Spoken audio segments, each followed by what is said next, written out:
तो देखिए, जब भी कोई डिफेंस परचेज होता है तो उसके उसके रूल्स ये हैं कि पहले तो जो आर्मी है या एयरफोर्स है जिसके लिए भी हो रहा है या नेवी है, वो लोग बताते हैं कि उनके क्वालिटेटिव रिक्वायरमेंट क्या है, उनको जी। क्या चाहिए, किस चीज़ की ज़रूरत है। उसके बाद फिर एक और कमिटी है, कैटेगराइजेशन कमिटी, जिसमें सरकार के भी लोग होते हैं और एयरफोर्स और आर्मी वगैरह के भी होते हैं। वो लोग ये तय करते हैं मिलके कि भाई ये जी। बाहर से खरीदना है कि हिंदुस्तान में बनाया जाए या हिंदुस्तान से खरीदना है। उसके बाद एक डिफेंस एक्विजिशन काउंसिल होती है जिसमें प्रधानमंत्री वगैरह भी होते हैं, प्रधानमंत्री, रक्षा मंत्री और सर्विस एयरफोर्स चीफ और लोग भी होते हैं, फाइनेंस सेक्रेटरी, डिफेंस सेक्रेटरी। और वो लोग तय करते हैं कि भाई कितने अल्टीमेटली बाहर से खरीदने हैं, कितने हिंदुस्तान में बनने हैं, ट्रांसफर ऑफ टेक्नोलॉजी होनी चाहिए कि नहीं होनी चाहिए, वगैरह वगैरह। उसके बाद टेंडर फ्लोट किया जाता है। और ये प्रोसेस जो है यूपीए सरकार में 2007 में शुरू हुआ और 2014 तक, जैसे आपने बताया, करीब करीब कंप्लीट हो गया था। और उसमें बिल्कुल क्लियर था कि 126 हवाई जहाज खरीदने हैं, जिसमें सिर्फ 18 शुरू में रेडी टू फ्लाई आएंगे। उसके बाद हिंदुस्तान में, हिंदुस्तान एरोनॉटिक्स की फैक्ट्री में ट्रांसफर ऑफ टेक्नोलॉजी के द्वारा वहां बनाए जाएंगे, जिससे हिंदुस्तान आत्मनिर्भर भी हो सके। जी। जी। डिफेंस एयरक्राफ्ट के बारे में टेक्नोलॉजी ट्रांसफर करी जाएगी बकायदा। अब 25 मार्च 2016 को एक मिनट पेरिस आप रोकूंगा, ये बताइए कि जब यूपीए सरकार नेगोशिएट कर रही थी उस वक्त क्या कुछ मोटा तय हुआ था, मोटा मोटा कि अंदाजन हर एयरक्राफ्ट की कॉस्ट क्या होगी जब 126 हाँ, खरीद रहे उस समय जो बात हो रही थी, अब एग्जैक्ट तो उसका खुलासा नहीं हुआ है, लेकिन जो डिस्कशन हो रहा था, 500 से 700 करोड़ का एक हवाई जहाज की बात हो रही थे? थी 126 की डील में। उसके बाद 25 मार्च 2016 को पेरिस में डेसॉल्ट के जो सीईओ हैं एरिक ट्रैपियर, वो एक प्रेस कॉन्फ्रेंस करते हैं जिसमें कि एयरफोर्स चीफ भी हैं, हिंदुस्तान एरोनॉटिक्स के आला अफसर हैं, हिंदुस्तान की सरकार के भी लोग हैं। और उसमें वो अनाउंस करते हैं, कहते हैं कि ये हमारा एग्रीमेंट तकरीबन कंप्लीट हो गया है और हम लुक फॉरवर्ड कर रहे हैं कि हिंदुस्तान एरोनॉटिक्स के साथ कोलैबोरेट करके हिंदुस्तान में हवाई जहाज बनवाएंगे। ठीक उसके अगले दिन 26 मार्च को, अब ये जो नया खुलासा हुआ है उसमें यह निकला है कि उसके अगले दिन, यही अहम खुलासा है, उसके अगले दिन 26 मार्च को हिंदुस्तान एरोनॉटिक्स जो है अनिल अंबानी के साथ एक एग्रीमेंट दस्तखत करता है, जिसमें कहता है कि हम अंबानी के साथ कोऑपरेट करेंगे, कोलैबोरेट करेंगे, एक जॉइंट वेंचर कंपनी बनाई जाती है। नहीं, इसको हिंदुस्तान बनाने के, एरोनॉटिक्स या कि डेसॉल्ट? सॉरी, डेसॉल्ट और अनिल अंबानी, ये लोग आपस में कोलैबोरेट करेंगे, एक जॉइंट वेंचर कंपनी बनाएंगे, जिसमें कि 51% शेयर तो अनिल अंबानी का होगा और 49% डेसॉल्ट का होगा। लेकिन पैसा उसमें 95% पैसा डेसॉल्ट देगा और सिर्फ 5% पैसा, यानी कि डेसॉल्ट उसमें करीब 1250 करोड़ देगा। और उसमें सारी टेक्नोलॉजी वगैरह तो डेसॉल्ट देगा और इनका काम होगा सिर्फ मार्केटिंग करना, रिलायंस का, यानी कि अनिल अंबानी का। और उसके तो ठीक, इसका मतलब कि एक दिन पहले तक डेसॉल्ट जो फ्रांस की कंपनी है, वहां की सरकारी कंपनी है, डिफेंस की सरकारी कंपनी है, वो कंपनी एक दिन पहले तक कह रही है कि हाँ, जैसा हमारा पहले फैसला हुआ है हम इंडिया की जो हिंदुस्तान एरोनॉटिक्स कंपनी है उसके साथ करेंगे, लगभग हमारा फाइनलाइज हो गया है। और उसके बाद 24 घंटे के अंदर अंदर कुछ होता है और वो हिंदुस्तान एरोनॉटिक्स लिमिटेड को डाल देते हैं कूड़ेदान में, और एकदम इसके साथ रिलायंस कंपनी के साथ समझौता करते हैं। और समझौता भी ऐसा अजीब कि तकनीक भी मैं दूंगा, पैसा भी मैं दूंगा 95%, लेकिन तुम बराबर के हकदार हो क्योंकि तुम कुछ विशेष सेवा हमें दे रहे हो। वो विशेष सेवा क्या हो सकती है? कहते हैं विशेष सेवा है मार्केटिंग। जी। इसकी मार्केटिंग करना कि आप ये हवाई जहाज बेच दीजिए हिंदुस्तान को, वो मार्केटिंग तो पहले से सरकार से तय हो चुका है, किसको मार्केटिंग करनी थी, कोई मार्केट में हाँ, जाके बेचना तो था नहीं। अब यही रहस्यमय चीज है कि वो सब तय हो चुका था, लेकिन उसी समय करीब यही 25-26 के दौरान अनिल अंबानी पेरिस जाते हैं और वहां के फ्रांस के डिफेंस मिनिस्टर से गुप्त मीटिंग कर लेते हैं जी। और उसी समय उसी के साथ साथ ये एग्रीमेंट डेसॉल्ट के संग साइन हुआ। और इसमें अहम बात यह है कि और फिर 15 दिन के बाद यानी कि 10 अप्रैल को मोदी जी पेरिस जाते हैं, अनिल अंबानी भी वहीं होते हैं उनके साथ, और वहां पर अनाउंस करते हैं कि हम नया कॉन्ट्रैक्ट साइन कर रहे हैं 36 हवाई जहाज का, जो सीधे सीधे फ्रांस से आएंगे। हिंदुस्तान एरोनॉटिक्स को कूड़े में डाल दिया, कोई हिंदुस्तान में नहीं बनेगा, कोई ट्रांसफर ऑफ टेक्नोलॉजी नहीं होगी।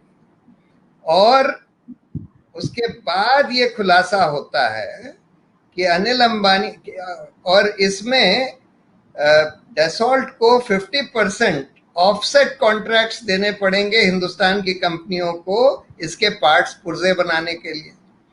और फिर अनिल अंबानी की कंपनी प्रेस कॉन्फ्रेंस करके कहती है कि ये 50% ऑफसेट कॉन्ट्रैक्ट्स यानी 30,000 करोड़ के ऑफसेट कॉन्ट्रैक्ट्स हमको मिल रहे हैं, यानी अनिल अंबानी की कंपनी को मिल रहे हैं।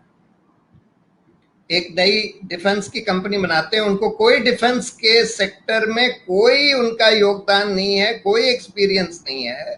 उनकी सारी कंपनी 50,000 करोड़ के डेट में फंसी हुई हैं। अभी हाल में स्टेट बैंक ऑफ इंडिया ने उनके सारे करीब 90,000 करोड़ के अकाउंट्स को फ्रॉड डिक्लेयर किया है। रिलायंस, अनिल अंबानी की 3 जो टेलीकॉम कंपनीज थी, 90,000 करोड़ रुपया उनका बैंक से ड्यू है, उसको फ्रॉड डिक्लेयर किया है। उसमें एफआईआर होना चाहिए था। मैंने चिट्ठी लिखी जनवरी के महीने में स्टेट बैंक को कि भाई रूल्स के हिसाब से आपको एफआईआर दर्ज करना चाहिए, लेकिन कोई एफआईआर दर्ज किया नहीं गया। सरकार का ऐसा जोर पड़ा कि उस पर कोई एफआईआर आज तक नहीं हुआ। अब तो ये हो गया। मैं 1 मिनट में ऑफसेट वाला मामला जरा क्लैरिफाई कर दूं, क्योंकि मामला समझ नहीं आएगा। सरकार कहती है, सरकार के पास, भारत सरकार की चूंकि नीति कहती है कि आप जब भी विदेशों से कोई सौदा करेंगे तो उसमें भारतीय आत्मनिर्भरता और ये सब, पहले अभी आज की बात नहीं है, शुरू से नीति रही है कि हम भारतीय कंपनियों को एनकरेज करेंगे। तो एक तरीका तो ये हो सकता था कि सीधे सीधे कहा जाए कि भारतीय कंपनियां बनाएंगी, जैसे हिंदुस्तान एरोनॉटिक्स लिमिटेड। अगर आपने उसको हटा दिया तो उसके लिए कॉन्ट्रैक्ट अगर आप उसके दे तो आप अनिल अंबानी की कंपनी को क्यों देंगे? अगर आप ऑफसेट कॉन्ट्रैक्ट दे रहे हैं 50%, तो अनिल अंबानी की कंपनी को देने का क्या सवाल है? और अनिल अंबानी के संग उनके अग्रीमेंट करने का क्या सवाल है? और इसीलिए एक उनके जो उस समय प्रधानमंत्री थे हॉलैंड, उनका एक बयान बहुत महत्वपूर्ण है, जिसमें वो कहते हैं कि हम क्या कर सकते थे, हमको तो भारत सरकार ने बोला कि भाई इन्हीं को पार्टनर बनाना है अनिल अंबानी को, तो हमने बना लिया।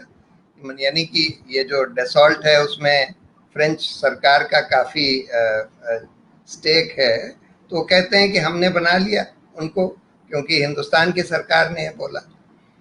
तो और दूसरी बात कि ये जो नई डील करी गई मोदी जी ने, इसमें कोई सर्विस क्वालिटेटिव रिक्वायरमेंट नहीं दिया गया कि भाई हमको अब सिर्फ 36 ही एयरक्राफ्ट चाहिए।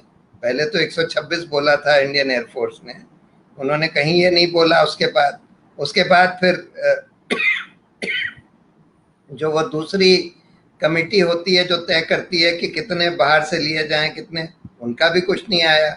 डिफेंस एक्विजिशन काउंसिल का भी कोई मीटिंग नहीं हुई ये तय करने के लिए कि भाई हम 36 खरीद लेंगे। मोदी जी ने खुद अपने आप जाकर वहां अनाउंस कर दिया और बाद में इन सब कमेटियों से एंडोर्स करा लिया। और दाम कितना बढ़ गया?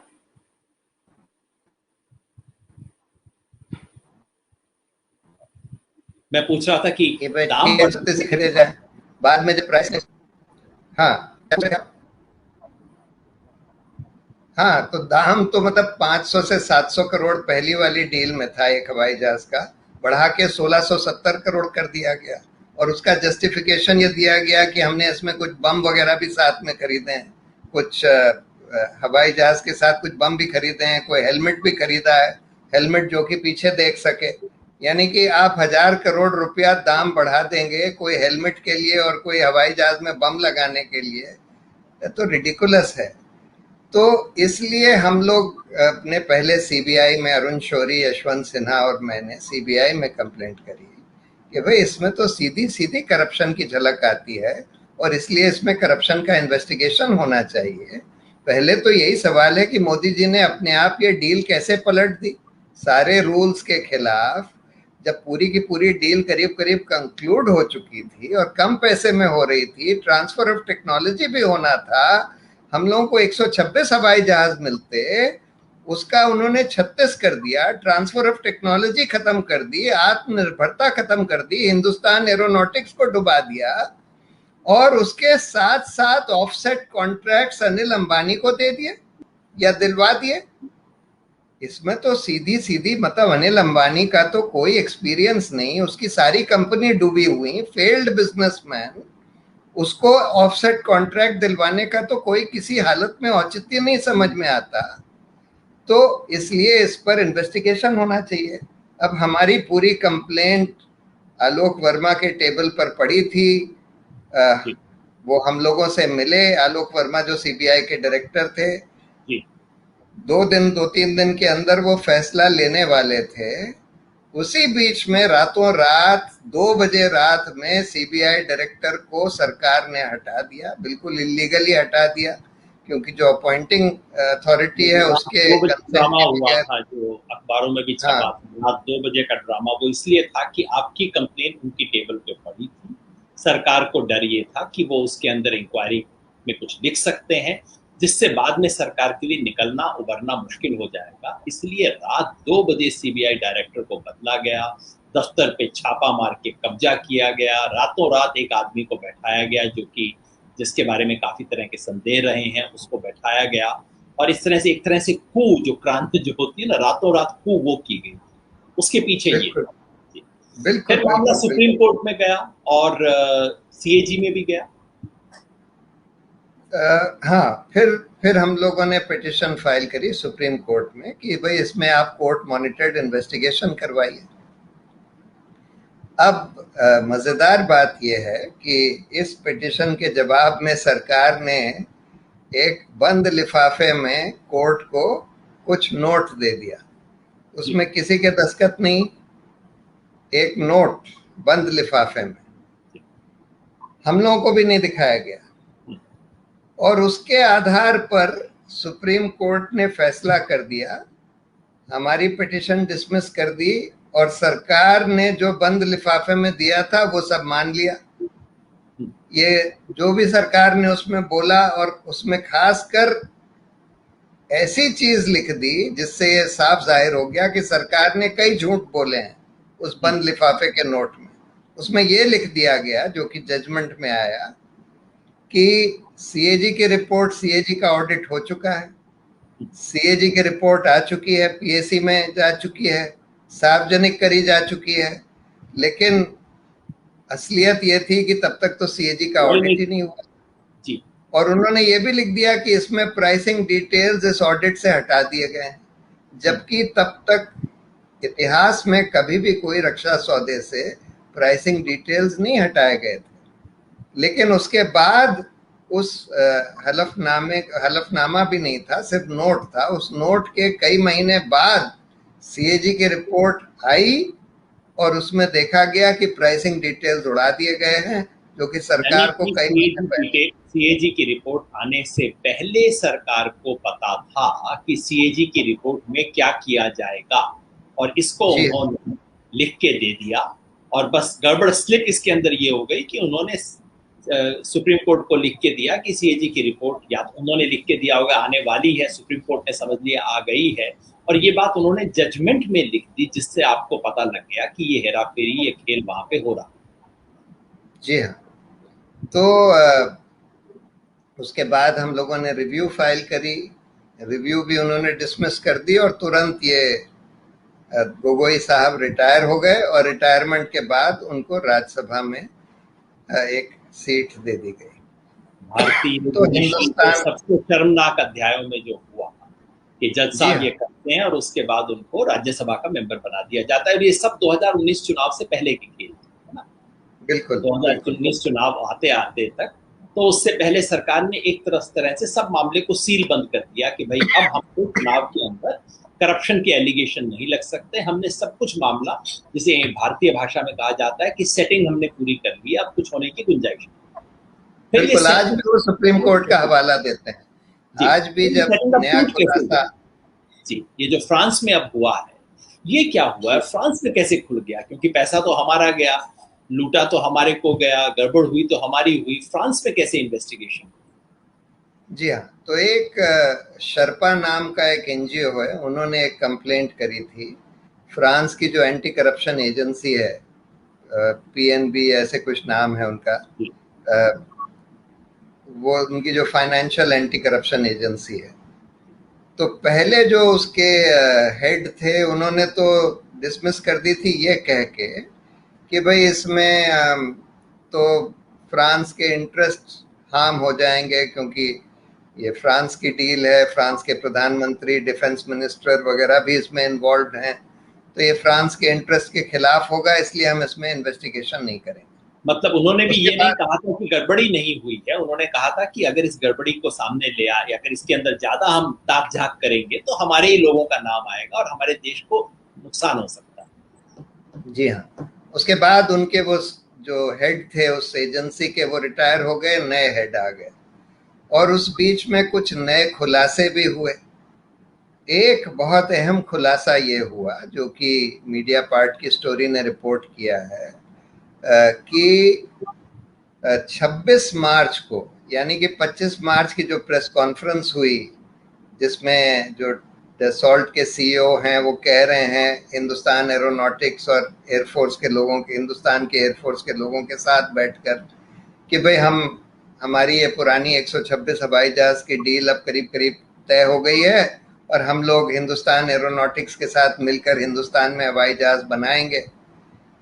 लेकिन ठीक उसके अगले दिन ये अग्रीमेंट होता है, ये अग्रीमेंट का खुलासा अभी हुआ है। अग्रीमेंट होता है डेसॉल्ट और अनिल अंबानी के बीच में, कि उनकी एक जॉइंट वेंचर कंपनी बनाई जाएगी, जिसमें 95% पैसा, यानी करीब 1200-1300 करोड़ रुपया डेसॉल्ट देगा और 5% पैसा अनिल अंबानी देंगे। और इस वजह से भी फिर से कंप्लेंट दी जाती है जो नए पीएनबी के जो हेड हैं उनको, और उसके आधार पर वो तय करते हैं कि हाँ, इसका इन्वेस्टिगेशन एक फ्रांस के जज के द्वारा, के जज के निगरानी में कराया जाएगा। यानी कि जो चीज़ हम लोग एक तरह से सुप्रीम कोर्ट से मांग रहे थे, उसी तरह का आदेश वहाँ पर हुआ है। और देखिए, इसका खुलासा भी एक तरह से, जैसे बोफोर्स का खुलासा स्वीडिश रेडियो ने किया था, उसी तरह से इसका भी खुलासा एक तरह से फ्रांस के एक मीडिया ऑर्गेनाइजेशन, मीडिया पार्ट है, उन्होंने किया है, और एक वहाँ का एनजीओ है शर्पा, उन्होंने किया है। बहुत सारी चीज़ें तो खैर हम लोगों ने पता लगा ली थी जब हम लोगों ने कंप्लेंट करी थी सीबीआई को, और उसके बाद सुप्रीम कोर्ट में जब गए थे। लेकिन ये जो नया खुलासा हुआ है, एक और भी खुलासा इस बीच में हुआ था कि ये अनिल अंबानी उसी समय फ्रांस के डिफेंस मिनिस्टर से मिले थे। वो तो कुछ जी, करीब एक डेढ़ साल पहले खुलासा हुआ था कि वो फ्रांस के डिफेंस मिनिस्टर से मिले थे और ये उसी भी बात समय। तो आई थी ना कि उस वक्त फ्रांस के राष्ट्रपति हॉलैंड की जो गर्लफ्रेंड थी, उनकी कुछ कंपनी के, उनके लिए फिल्म के अंदर अचानक अनिल अंबानी ने पैसा भी लगाया। जी हाँ, वो बात भी आई थी। वो तो खैर शायद हम लोगों के कंप्लेंट में भी थी। जी जी। वो चीज़ उस समय आ चुकी थी। तो कुल तो मिला के इसलिए इस वक्त जो इन्वेस्टिगेशन हो रहा है ये फ्रांस की एंटी करप्शन एजेंसी कर रही है। ये अभी वहां जुडिशरी के पास पहुंचा नहीं है, लेकिन उस एजेंसी ने एक जज से रिक्वेस्ट किया है कि आप इसमें इंडिपेंडेंट इन्वेस्टिगेशन कीजिए। जी हाँ, ऐसा ही लगता है। और एग्जैक्ट वहां का सिस्टम सिस्टम कैसा है? क्या वहां का सिस्टम ऐसा है कि राष्ट्रपति प्रधानमंत्री थोड़ा सा इशारा कर देने, नहीं यार छोड़ देना, तो जैसा हमारे यहाँ ऐसा सुनते हैं कि हो जाता है, जरा हल्का सा इशारा हो जाता है, दबा दो केस को, फाइल को दबा दो, क्या वैसा होता है? या कि वहां एक बार अगर ये खुल गया तो हम उम्मीद कर सकते हैं कि ईमानदारी से गहरी छानबीन की जाएगी? देखिए, आम तौर पर फ्रांस में ये देखा गया है कि वहाँ के इन्वेस्टिगेटिंग एजेंसीज भी और जो जुडिशरी भी है बहुत इंडिपेंडेंट तो नहीं होती सरकार से। लेकिन ये उस जने के ऊपर डिपेंड करता है, जो जो भी जना वहाँ पर हो, उस समय तैनात हो, जो जज हो, जो इस एंटी करप्शन एजेंसी का हेड हो, वो उन लोगों के ऊपर डिपेंड करता है। जैसे कि पिछले जो एंटी करप्शन एजेंसी के जो चीफ थे उन्होंने मना कर दिया, नए आए, इन्होंने बोला, चाहे एविडेंस तो थोड़ा ही सा नया आया है, पहले भी एविडेंस काफी था, जो ओरिजिनल कंप्लेंट थी शेरपा की, लेकिन उन्होंने बोल दिया कि भाई फ्रांस का इंटरेस्ट इसमें हार्म हो जाएगा, इसलिए हम नहीं करेंगे। ये नहीं कि भाई 2016 और अब के बीच में फ्रांस में सरकार बदल गई है, लेकिन कई मंत्री तो वैसे के वैसे हैं। होलांड जी की हाँ, बजाय अब यहाँ मैक्रोन आ गए हैं, लेकिन वो उस जमाने के जो क्योंकि मैक्रोन भी तो उस वक्त मिनिस्टर हुआ करते थे उस सरकार के अंदर, और उस जमाने के डिफेंस मिनिस्टर थे, वो भी आज मिनिस्टर हैं।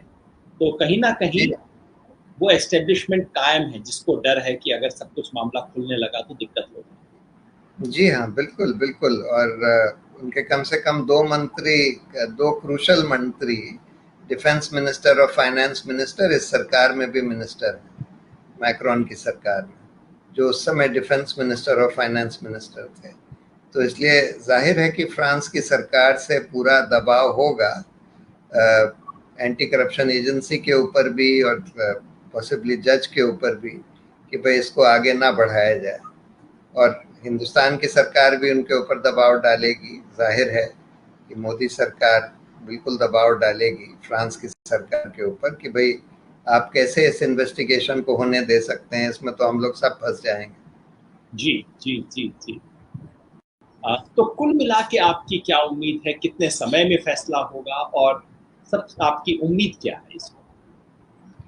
नहीं, ये तो कहना बड़ा मुश्किल है, क्योंकि हम वहाँ के सिस्टम को नहीं समझते, इसलिए मुझे नहीं पता है कि कितने समय में और क्या होगा। लेकिन यही एक चीज़ हुई है, यही बड़ी बात है। जिस तरह का इसमें कवर अप किया गया और इसको दबाने की पूरी कोशिश, और सुप्रीम कोर्ट से डिसमिस करा लिया और गोगोई साहब को राज्यसभा में पहुंचा दिया, तो इस सरकार ने तो सोचा था अब तो दब गया है, अब तो कुछ हो ही नहीं सकता। लेकिन कम से कम कुछ खुला है, कुछ इन्वेस्टिगेशन शुरू हुआ है, तो उम्मीद है कि कुछ आगे बढ़ेगा।